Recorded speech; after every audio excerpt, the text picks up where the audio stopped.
À la fin de cette leçon, vous serez capable de reconnaître les éléments constituants et les caractéristiques d'une batterie. La fonction essentielle de la batterie est de stocker de l'énergie sous forme chimique et de la restituer sous forme électrique.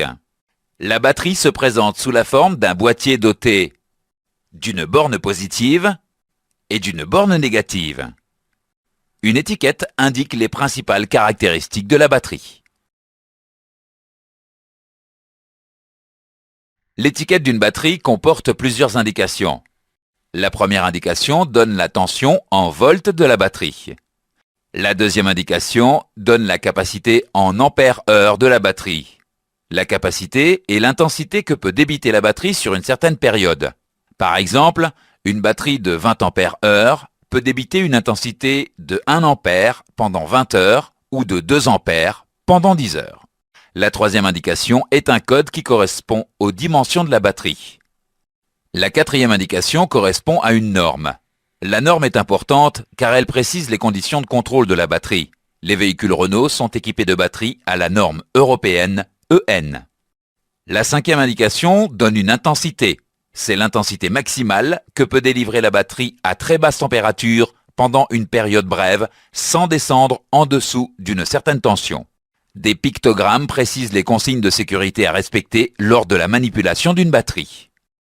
Vous pouvez obtenir des informations complémentaires en vous déplaçant avec la souris sur les zones sensibles du dessin.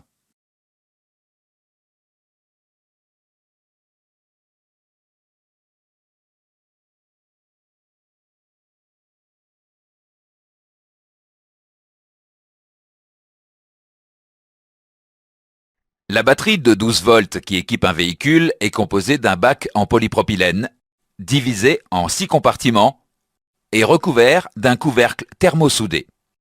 Vous pouvez obtenir des informations complémentaires en vous déplaçant avec la souris sur les zones sensibles du dessin.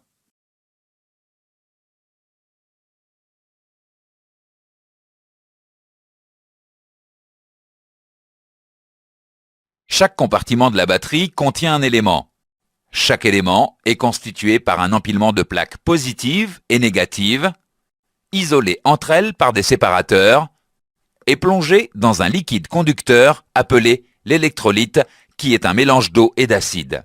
L'énergie électrique de la batterie résulte de réactions chimiques complexes entre l'électrolyte et les plaques. Vous pouvez obtenir des informations complémentaires en vous déplaçant avec la souris sur les zones sensibles du dessin.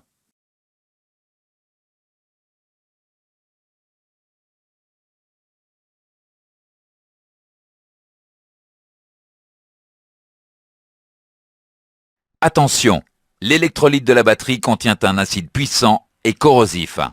D'autre part, les réactions chimiques qui interviennent dans la batterie peuvent dégager des gaz explosifs. Il est donc très important de prendre des précautions lorsqu'on manipule une batterie. Ces précautions seront détaillées par le formateur lorsque vous suivrez ce cours en centre de formation. Sur les anciens modèles de batterie, il était nécessaire d'ajuster régulièrement le niveau d'électrolyte.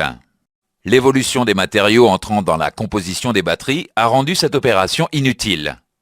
C'est pour cette raison qu'aujourd'hui, la plupart des batteries équipant les véhicules sont dites sans entretien. Cependant, un circuit de ventilation est toujours nécessaire afin d'éviter de créer une accumulation de gaz aux conséquences néfastes. C'est pour cette raison qu'il ne faut ni renverser ni retourner une batterie. Faisons maintenant un exercice avant de continuer.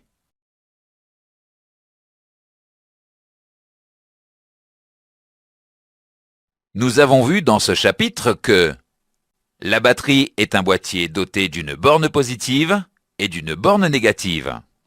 La batterie stocke l'énergie sous forme chimique et la restitue sous forme électrique.